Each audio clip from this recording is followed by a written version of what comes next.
Eratosthenes was the third librarian at the Great Library at Alexandria, and he made many contributions to science.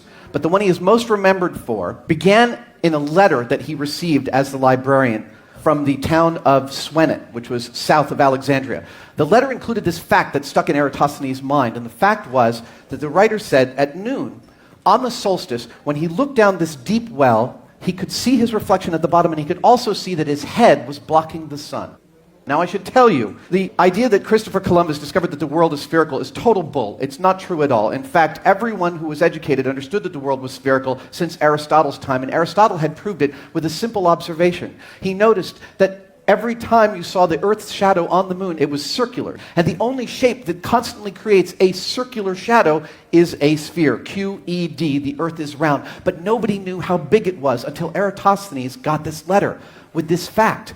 So he understood that the sun was directly above the city of Swenet, because looking down a well, it was a straight line all the way down the well, right past the guy's head, up to the sun.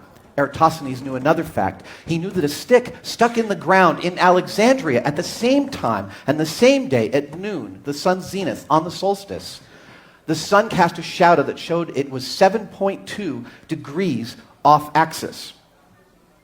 Now, if you know the circumference of a circle, and you have 2 points on it, all you need to know is the distance between those 2 points, and you can extrapolate the circumference.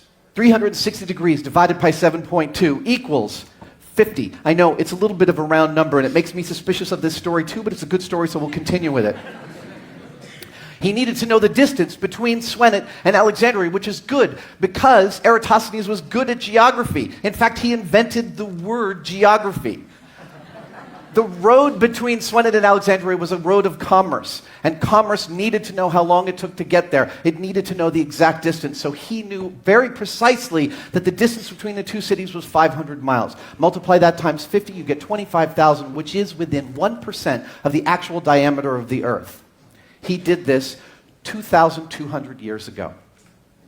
Now, we live in an age where multi-billion-dollar pieces of machinery are looking for the Higgs boson. We're discovering particles that may travel faster than the speed of light. And all of these discoveries are made possible by technology that's been developed in the last few decades.